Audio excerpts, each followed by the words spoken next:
No programa Sim Comércio TV de hoje, nós temos um convidado muito especial, Ivo Dall'Acqua Júnior, presidente do Conselho de Assuntos Sindicais da FEComércio São Paulo. Por isso, resolvemos dividir esta entrevista em 2 programas. Fique com a gente.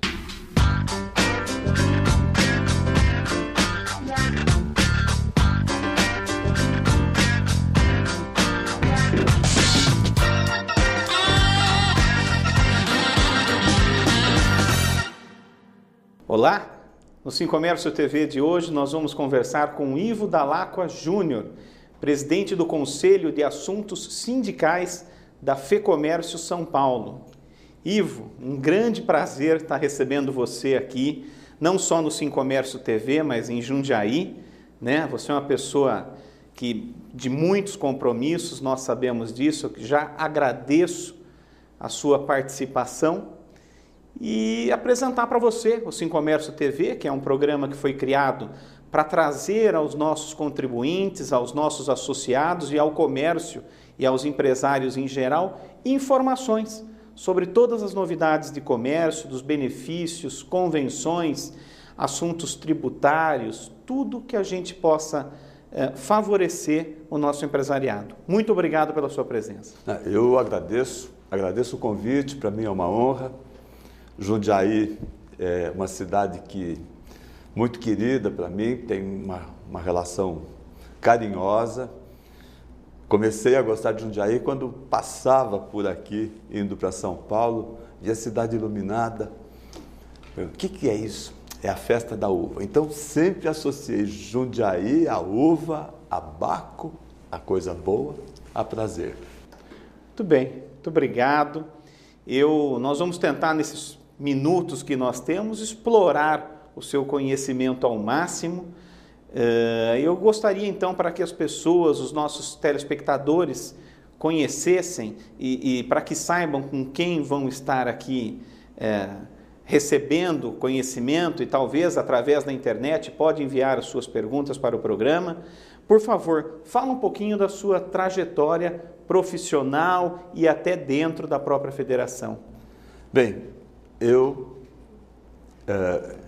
fui para a federação em decorrência do fato de ser empresário em Araraquara. Empresário do comércio varejista desde 1975 e presidi o Sindicato do Comércio Varejista de Araraquara. Em decorrência disso, acabei militando no sindicato, porque sempre me interessei pelas causas e pelos problemas das categorias e tive uma militância enriquecida pela oportunidade de ter sido classista nas juntas de conciliação e julgamento da minha cidade. Depois fui classista no tribunal, quando existia essa representação, no tribunal da 15ª Região em Campinas.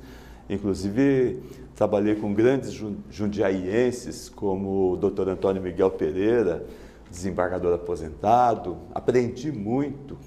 Esse relacionamento favoreceu muito, inclusive, aquela missão que os classistas sempre tiveram de levar para os tribunais e para a justiça a realidade. Porque a lei está posta como um princípio para todos, é um fator de equilíbrio, mas ela tem que ser aplicada, fundamentada na realidade. Então, a função das representações de trabalhadores, de empregadores, sempre foi essa.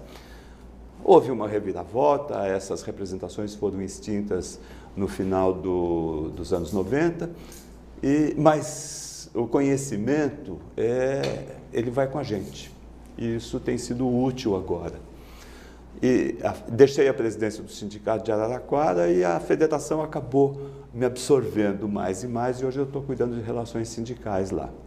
E é uma coisa prazerosa, embora trabalhosa, porque você tem que harmonizar dificuldades e você tem que colocar no mesmo nicho empresas de portes muito diversos, porque as representações no Brasil são por categoria. E dentro de uma categoria, por exemplo, no varejo, vamos especificar mais fundo, no varejo lojista, que é a representação mais expressiva do varejo. Aquele aqui, confecções, roupas, bijuterias, isso daí tudo é comércio lojista, que a gente chama, né? Você tem desde uma pequena lojinha cuidada apenas pelo proprietário ou com apenas um trabalhador para auxiliar, como grandes redes. O maior empregador do Brasil é varejista, que é o Grupo Pão de Açúcar, 280 mil postos de trabalho. E você tem que harmonizar interesses e dificuldades e peculiaridades de todos numa norma coletiva só. Do grande e do pequeno. Do grande e do pequeno, numa norma só. E é difícil explicar isso para o trabalhador e para a sociedade. Estou tentando. E está conseguindo, e tem conseguido, e nós vemos isso através das convenções que são realizadas, né? Independente, no caso aqui de Jundiaí, das duas últimas que nós fazemos separadamente da FEComércio, mas baseado nas tratativas que a FEComércio, através do IVO, propõe para a gente, né? É que por princípio, e a gente precisa respeitar os princípios para que as coisas funcionem adequadamente, a representação é do primeiro grau. Então, quem tem que negociar é o sindicato. Agora, a FEComércio fica como um guarda-chuva, harmonizando, buscando as informações de todos, justamente para encontrarmos a convergência. Agora, a autonomia e a liberdade de negociação é do sindicato. A federação só negocia pelas categorias não organizadas. No varejo, Jundiaí tem todas as categorias organizadas. No atacado, não. No atacado, algumas categorias são representadas pela federação. E fora varejo e atacado, estão dentro da representação da FEComércio agentes autônomos, que é o setor de serviços, aqueles serviços acessórios do comércio, porque existe serviço também na indústria, como existe na área financeira, né? Temos armazéns gerais, que não tem nenhuma representação aqui em Jundiaí, porque são aqueles armazéns apenas depositários, e turismo e hospitalidade, que em Jundiaí tem grande peso, principalmente na área de restaurantes, hotéis, essa parte mais próxima do consumidor desse tipo de serviço. Mas turismo também entra na área de hospitalidade. Já que nós falamos aqui de convenção, antes de eu avançar um pouquinho, que eu acho que a gente vai precisar de um bloco um pouco maior depois, fala para nós um pouquinho do REPIS, da importância do REPIS para que todos conheçam e recebam mais informação sobre isso. Bom, o REPIS foi um paradigma, foi uma dificuldade para a gente chegar a ele. Porque, embora a Lei Geral da Microempresa tenha sido promulgada para atender um princípio constitucional, a Constituição de 1988 deixa claro que a micro e a pequena empresa tem que ter um tratamento diferenciado e tem que ter benefícios. Nós nunca tínhamos conseguido levar aos trabalhadores, convencer os trabalhadores da importância de se aplicar também na relação contratual de trabalho esse tratamento diferenciado. Por quê? Eles, na cabeça dos trabalhadores, a empresa pequena é aquela que tenha poucos empregados e a empresa grande é aquela que tem muitos empregados. Então, eles simplesmente passavam uma régua pelo número de trabalhadores e se recusavam a tratar da questão do porte financeiro, do porte econômico da empresa. E estudamos, usamos os dados oficiais, não fizemos pesquisas com base em informações apenas nossas, mas fomos atrás daquilo que o IBGE publica, daquilo que o Ministério do Trabalho tem assentado, daquilo que o governo informa também, porque nós tínhamos que escolher números que passassem credibilidade aos nossos interlocutores. E conseguimos mostrar que, especialmente no caso do varejo, e o REPIS está funcionando bem no varejo, não caberia numa microempresa mais do que 4 ou 5 empregados. Por quê? Porque uma empresa, o faturamento, a folha de salários dentro de uma empresa varejista ela, se ultrapassar 6% do valor do faturamento, ela fica fora da concorrência. Ela não vai ter condição de competir em preços com aquelas empresas que têm escala e que têm uma mão de obra mais intensiva. Conseguimos também mostrar que nas EPPs, com o teto de faturamento de 3.600.000 por ano, não caberia mais do que um número em torno de 20 trabalhadores. E cá entre nós, qualquer empresa de autosserviço localizada num bairro, qualquer empresa familiar de autosserviço que atenda num horário ligeiramente mais elastecido, tipo 8 da manhã, das 8 às 20, precisa de um número de trabalhadores que contemplem a necessidade da relação com o público. Quer dizer, só que ela não fatura mais que isso. Então, dentro do varejo, a gente conseguiu transformar e também simplificar. O nome Repis foi uma marca que a FEComércio São Paulo criou para enquadrar essas empresas. E, com isso, nós conseguimos dar uma resposta àqueles pequenos empresários que achavam, na cabeça deles, assim, vocês fazem convenção coletiva só para dar aumento. Por que vocês fazem convenção coletiva? Não, porque há questões regulatórias que só podem ser resolvidas via convenção coletiva, e as empresas têm necessidade disso. Eu vou dar um exemplo. É explícito, está claro na lei, trabalhar é feriado, só se houver convenção prevendo os mecanismos para esse trabalho. Mecanismos compensatórios de mão de obra, de carga horária, como os empregados não gostam desse nome, banco de horas. A gente usa compensação de jornada. Só via convenção. Essa questão do ponto eletrônico, também via convenção. Então, mas conseguimos, dentro da convenção, encontrar um nicho para as micro e pequenas empresas.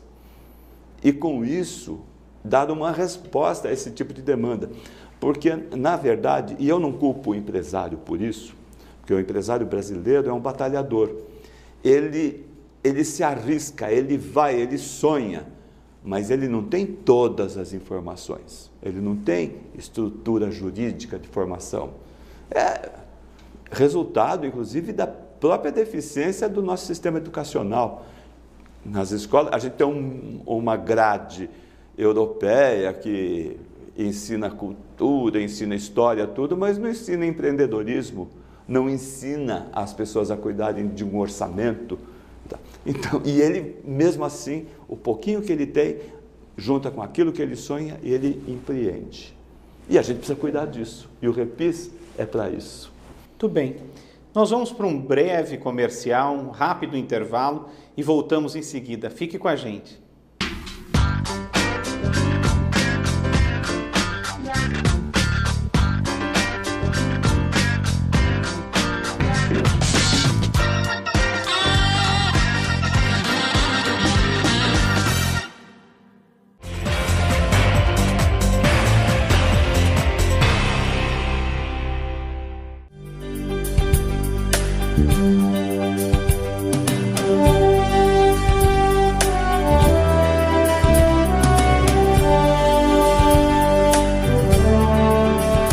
Nós viemos verificar como estão o andamento das obras do Sesc Jundiaí e aproveitamos para acompanhar a visita de algumas autoridades que estavam aqui presentes.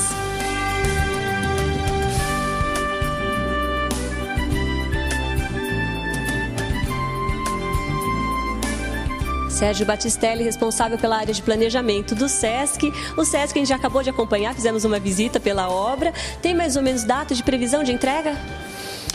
A previsão, estamos planejando para o primeiro semestre do ano que vem, 2014.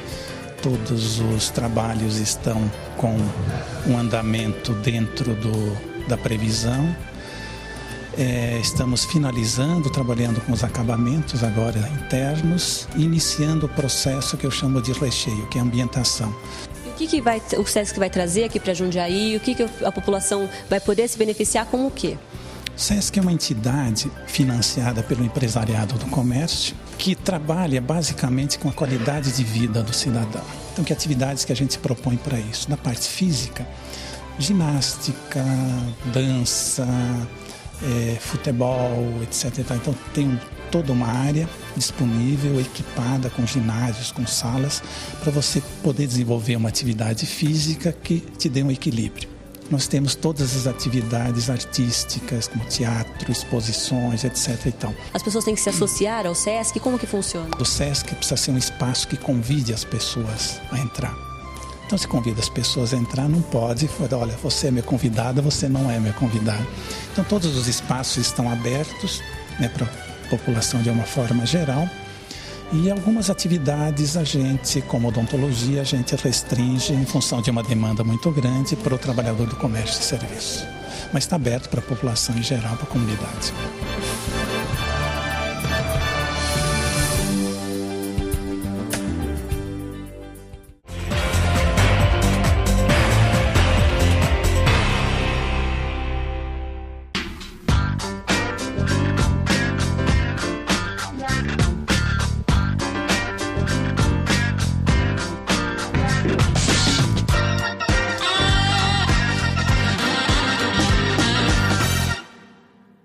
Estamos de volta com Ivo Dall'Acqua Júnior, presidente do Conselho de Assuntos Sindicais da FEComércio São Paulo. Vamos dar continuidade, Ivo, ao primeiro bloco. Vamos voltar a falar de convenção coletiva. Fala para nós a importância da convenção, a importância da contribuição. Já vou te dar duas perguntas numa só. Bem, a importância da convenção. Aparentemente, é um volume de regras que extrapola e que vai além daquilo que a lei basicamente prevê.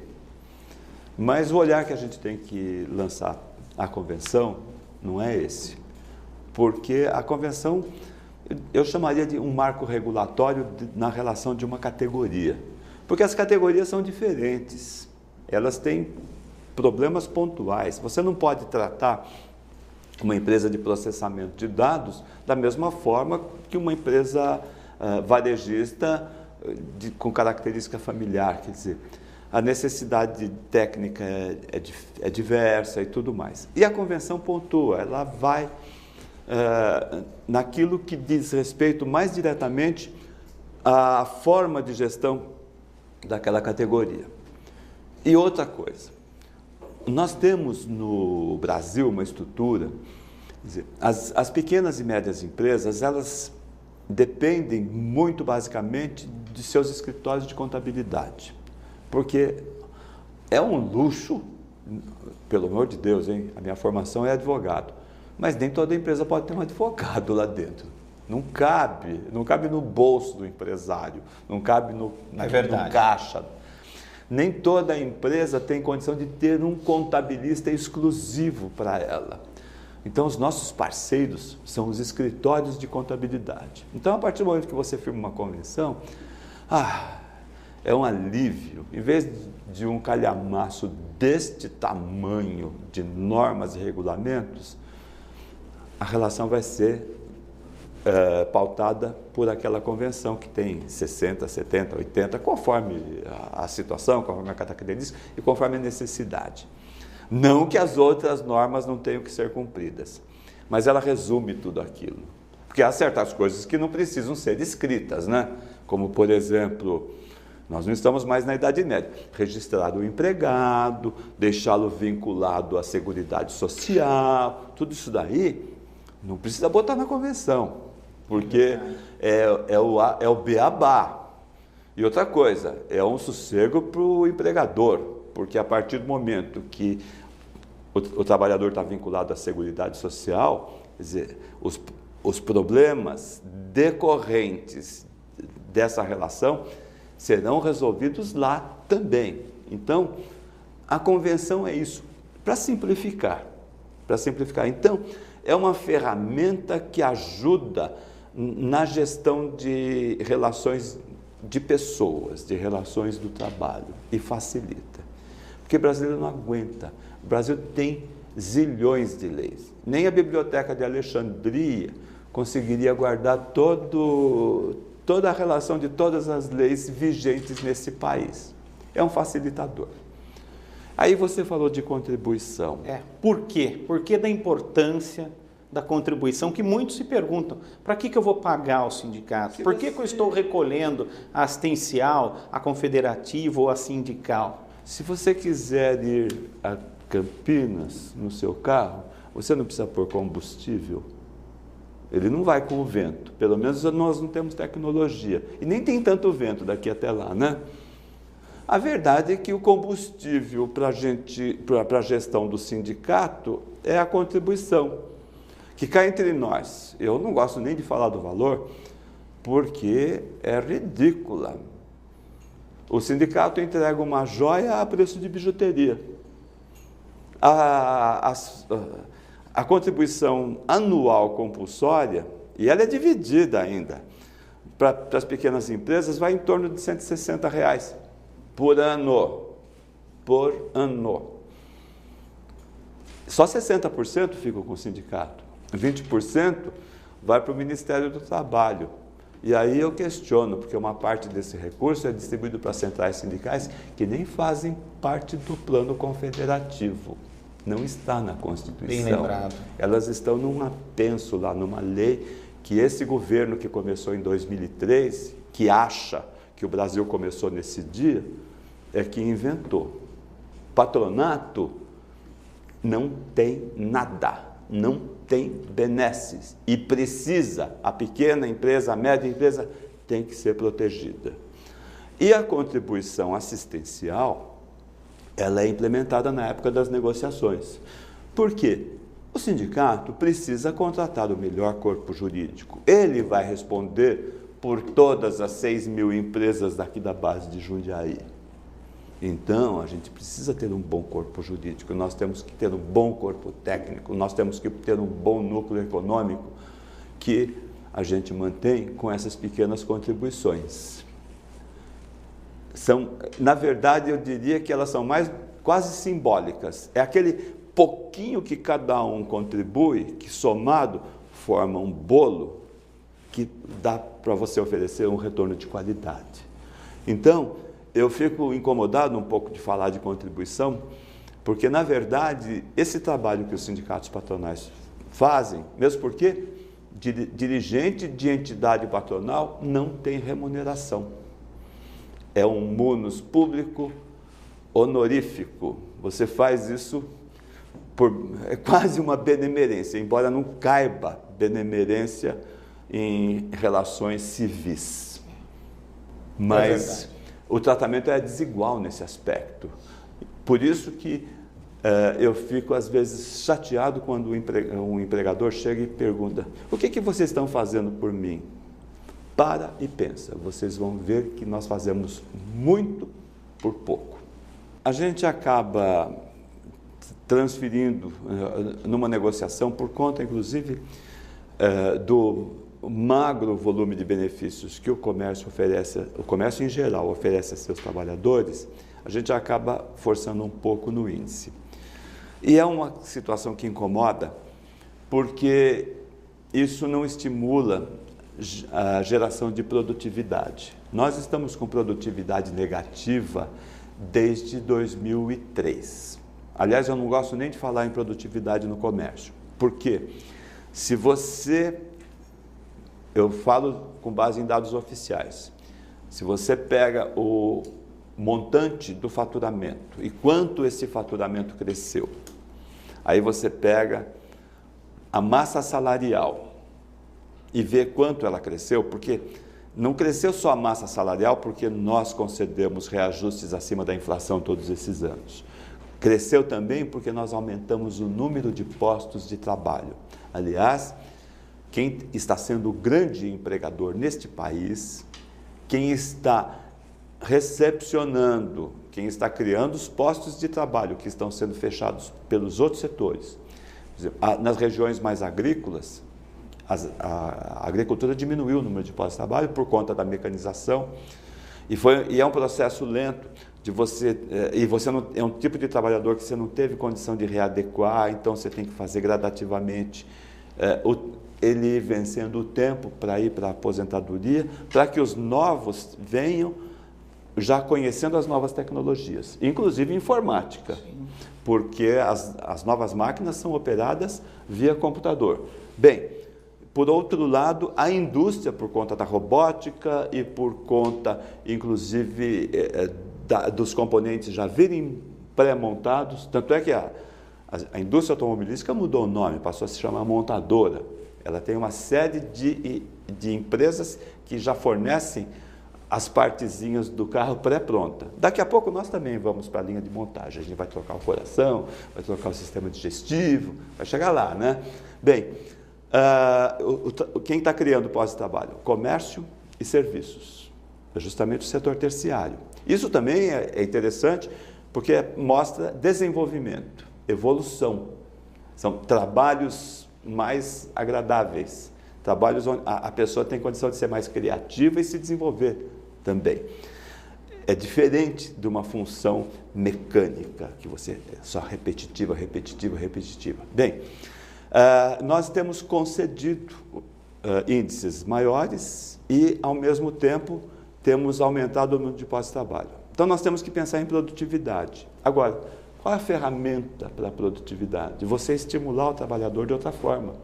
Você implantar um programa de participação em resultados. Não vou nem falar em lucro, porque a apuração de lucro é uma coisa muito complicada. Mas você pode criar objetivos, resultados e trazer outros benefícios que vão ser bons para a empresa e para o trabalhador. Além do que, você com isso vincula mais o trabalhador na empresa e ajuda a resolver um problema que nós temos, que é da alta rotatividade. E isso não é bom, nem para a empresa, nem para o trabalhador e nem para a sociedade. Isso custa. Muito embora algumas ferramentas que a própria estrutura de Seguridade Social ofereça sejam um estímulo. Estou cansado de ver aquele trabalhador que comprou uma casinha chegar, vamos fazer um acordo para eu levantar o fundo, para eu poder fazer um puxadinho lá em casa, tal. A gente precisa tratar isso de outra forma. A gente precisa mudar essas coisas, mas tem que ser um processo de concertação que envolva todos, trabalhadores, empresários e a sociedade como um todo. Muito bem. Olha, como vocês podem observar, tem muita informação e eu vou tomar licença aqui então, Ivo, de fazer um pedido para você, porque o nosso segundo bloco estaria se encerrando e também a nossa equipe que está toda aqui, da gente fazer mais um programa e para que a gente tenha continuidade nesse assunto, porque tem muita coisa que eu ainda quero te perguntar. Pode ser para você? Claro que pode, vai ser um prazer. Então, até o próximo programa.